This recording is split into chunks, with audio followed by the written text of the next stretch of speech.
من بەدووی فرمێسکی غەم هاتم کوڵم هەڵدایەوە. من بەدووی فرمێسکی غەم هاتم کوڵم هەڵدایەوە. بووی بە دڵدادەی دڵ و ڕۆحم لە گۆڕ هەستایەوە. چاوی من یادی خوماری چاوی شەیداتی دەکرد. چاوی من یادی خوماری چاوی شەیداتی دەکرد. چەشنی لەیلا شێت و وێڵ بووم یەکسرە دەخولایەوە. خۆشەویستم وا ئەمن بەس شینی دووری تۆ دەکەم. خۆشەویستم وا ئەمن بەس شینی دووری تۆ دەکەم. ڕۆحەکەی ڕۆحم ئەوا گیرە و ئەسیر هەودایەوە. دڵ دەجۆشدایە و ئەوین سەرڕێژی هەستی گەرمەمە. وا نەماوە فکر و هۆشم هەر بەدەست سەودایەوە. من بە یادی عەشقی شیرین بێستوونم کۆن دەکرد. من بە یادی عەشقی شیرین بێستوونم کۆن دەکرد.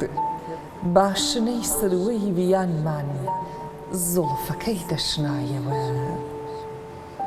کازیوەت هەر وەک تروسکە شەو چرای دیوانمە. کازیوەت هەر وەک تروسکە شەو چرای دیوانمە. هاتنەوەی تۆ گوڵ سوانە و ڕەنگی ژینی دایەوە. بیری تۆ دایم لەگەڵمە خات و زینم کاکەمەم. بیری تۆ دایم لەگەڵمە خات و زینم کاکەمەم. با بنووسن شاعران گشت عەشقی تۆ بوژایەوە. با بنووسن شاعران گشت عەشقی تۆ بوژایەوە. پێشکەشتان خامەتەر جوان بێت.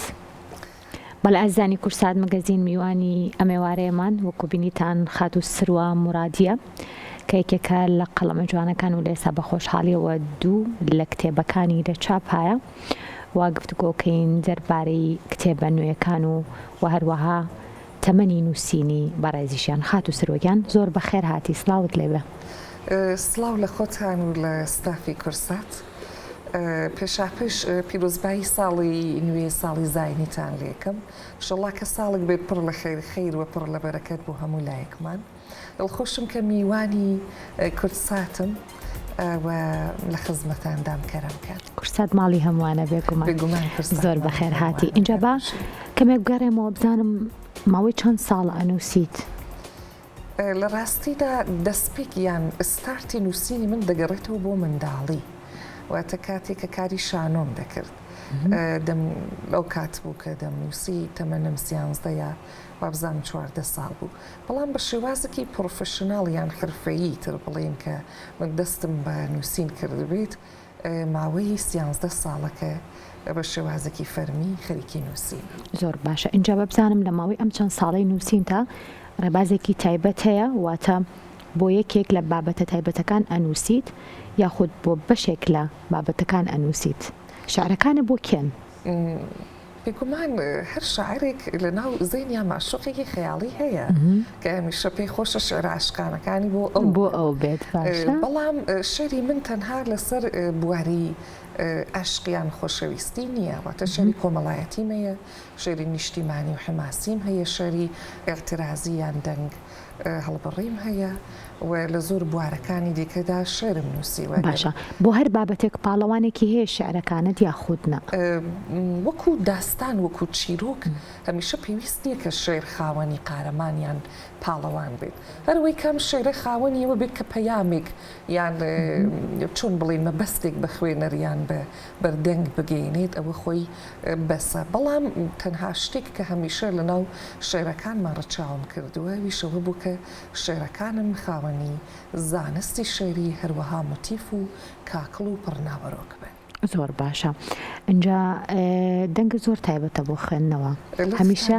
هەمیشە شعرەکانی خۆتی خوێنیتەوە یاخود ئاساییە بەلاتەوە ئەگەر کەسێکی دەنگخۆشی تر بخوێنێتەوە؟ بۆ من ئاساییە تازە فەخریشی پێوە کە مەگەر کەسێکی تر بێت و شاری من بە دەنگی خۆی بخوێنێتەوە بۆ من دڵخۆشکەرە. باشە ئەو کەسێک کاگەر بتوانێت شعری تۆ بخوێنێت و ئەتوانێت وەکو خۆت هەستەکە بگەێنێ بە گوێگر؟ وەبسانم ئەمە وتەی من نییە تەنیا ئەمە سرجەم شاعیرەکانە وایڵێن کە کەسێک کە خۆی خاوەن قەڵەمەکە بێت خاوەن هەستەکە بێت بۆ شێوازەی کە دای ڕشتووە چونکە هەڵگریە و هەستەیە خۆی باشتر دەتوانێت و هەستە بۆ بەردەنگ و بۆ بینەروبی سەر بگوازێتەوە. باشە شعری ترت ئامادەیە بۆمان بخوێنیتەوە؟ ئەی بێگومان شعرێکم هەیە پێم خۆشە کە پێشکەشتانی بکەم. شعرێکم غەزەڵێک بوو بە نێوی سروەی ڤیان کە دەچووە سەر قاڵبی کلاسیکەوە. بەڵام ئەم شێرمانە شاری یەکەمت خۆت باڵەوانی شعرەکە بووی وابزانم وەکو ناوی خۆت بوو. ئەوێ بە شێوازێکی زۆر هونەرمەندانە توانین بووم کە هەم ناسناوی شێری خۆم واتە کازیوە و هەم ناوە ڕاستەقینەکەی خۆم واتە سروە بە شێوازێکی جوان لە ناو شێرەکەدا بەکاری بێنی. بەڵام ئەم شێرە شێرێکی سپیە بە نێوی میوانم بە. باشە زۆر خۆشحاڵە بینەگەر بۆمان بخوێنیتەوە. میوانم بە شەو یاغیە و تاریکی ڕاخستووە ڕووبارەکان خۆیان دەشۆن مانگ تریفەی خستووەتە دڵی کانیاوێکی سوڵاڵ خۆزگە لێرەبایی خۆزگە لێرەبایی لە ئامیزی داگیرسا و ڕازاوەی گوڵستێرەی ئەشق لە دەور پەرژینی ئەرغەوانی لێو تا ئەو پەڕی شەپۆلانی چاو لە ڕەشەمەی کۆچ کردو بۆ خاکە لێوەی ئەویندار لە سەمای شکۆفە پەمەیەکانی بادام و سحری ئێوارانی هەتاو میوانم بە بەرەو خەڵوەت ڕوخسارت دەبێتە منزڵگەی ماچی گوڵە شیلان خۆزگە لێرەبایی ئاوێنەی دنکە هەنار ڕازێکی دڵداری پێیە چاودا دەخەم لە ئەمڕۆ و دوێنێ و داهاتوومدا دەدۆزمەوە تۆ چاوگەی فرمێسک و گەرمی هەناسە و ترپەی دڵ و شەوقی هەناو تۆ خرۆشی تافگەی حەز چاوەکانت پەتین پڕ لە دیرۆکی ئاشقانەی کوردەوار ئاوێزانی کچی مانگ هەڵگری سمڵ و مێخەک بەرەو زەنوێری فات تا بێشڵانی سەوزی پیرەدار تا لە دایک بوونی ئادەم بۆ حەوا لە باوەشتدایە هەگبەی خۆشەویستی لە کازی وەدا پرشنگدار دەگەیتە جێژوان دەگەیتە وساڵی گوڵە هەنار دەگەیتە وساڵی گوڵە هەنار پێشکەشتان بێت خامە تەرجوان بێ جوانی میوانیشیانتان بێت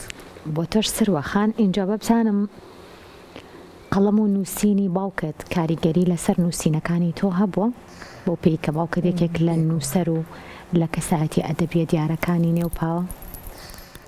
بەڵێ من کچی مامۆستا جەماڵی مرادیم کە یەکێک لە شاعیران و دیبان و مامۆستا وە چالاکی مەدەنی ناوچەی هەورامان بە تایبەت شاری پاوە بوو کە توانیم لە دوای فەوتی باوکم لە دوای کۆچی دوایی باوکم دوودانە لە کتێبەکانی باوکم کۆ بکەمەوەوە پێداچوونەوەیان بۆ بکەم و تەنانەت پێشەکی هەردوو کتێبەکانی باوکیشم بە قەڵەمی خۆمە و لە چاپم داون و ئەوەی کە کاریگەری باوکم لەسەر من بووە بێگومان بووە لەبەرەوەی هەمیشە هەر بە منداڵی شەستم کردووە کە لە بواری ڕۆحیاتەوە لە بواری هەستەوە زۆر لە ڕۆحیات وەستی باوکم نزیکم و باوکیشم بە شێوازێکی تەواو کوردانە پەروەردەی کردوین شعرێکی ئامیشی داوین بەرەوەی کە بەرەو هۆنەر بچین لە بەرەوەی هۆنەر لە ماڵی ئێمە هەمیشە ئەرزشێکی واڵا و پیرۆزی لێگیرا. زۆر باشن شعرێکی باوکت هەیە کە تایبەت بێ لەلات؟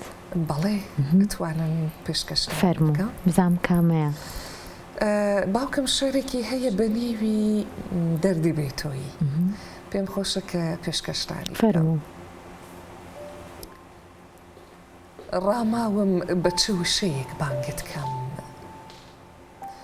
ڕاماوم بە چ وشەیەک بانگت کەم قەت نازانم کاما هەنگت بۆ بخوێنم ساڵەهای ساڵە بێ و چان بە دوای وشەیەک داوێڵم ئەمەوێ جوان بیدۆزمەوە و جستەی خستەی پێ بسپێرم بەڵام ئەڵێن ئەو ئاواتت بە ئاسانی سەر ناگرێ مەگەر وشەی ڕوونی ئەشق لە ئاوێنەی دڵتا بگڕێ لە ئاوێنەی دڵتا بگڕێ دەردی بێتۆیی کوشتومی مات و حەیران و بێدەنگم ورتەیەکم لێوە نایە وەکو شەیدایەکی منگم لەو ساتەوە بەجێت هێشتوم ڕەوتی ژینم ناشیرینە وشەکانی هەواری دڵ هەر لە هاوار و گرینە ئەی بە قوربانی چاوەکەت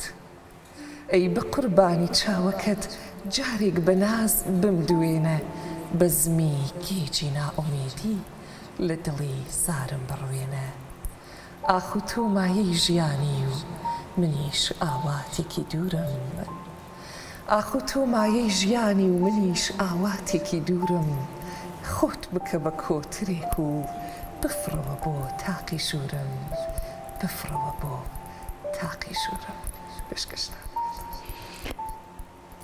ئەوەنەی سەرنجەمیە شعرەکەی باوکت لەبەرە شعرەکانی خۆتت لەبەر نییە ئەو شعرا هیچ یادەوەریەکی هەیە لەگەڵتا یاخۆتی چیرۆکێکی هەیە و شعرە شعری باوکم لەبەرەوەی کە من و باوکم پەیوەندیەکی زۆر پڕ لە هاوڕێتی پڕ لە سۆز و دۆستانەمان بوو پێکەوە هەمیشە شێرمان دەگۆڕیەوە بە یەکەوە هەمیشە شێرمان دەخوێندەوە بۆ یەکتر لە یادمە کە باوکم کاتێک ئەم شێریە نووسی یەکەم جار بۆ منی نرد دیکچم بیرروڕات چیە سەبارەت بەم شێرمە پێت خۆشە یانە شێرێکی نوێ نووسیوە کە خوێندمەوە هەر دووسێ جار پشتە سەری یەک پێتا خوێندمەوە لە بەرم کرد شارەکەت لە ئەوەندە ڕۆچوە نێو ناخمەوە ڕۆچوە نێو ڕۆحمەوە لە بەرم کرد و ئێستای شەر لە بەرمە و پێشکەشی جەنابیشتانم کرد بەو هیوام خامەت هەرجوان بێت سپاس بۆ شعرەکان و سپاس بۆ قەڵەمەکەشت کە شعریاوها جوانە نووسێ خاتە سروە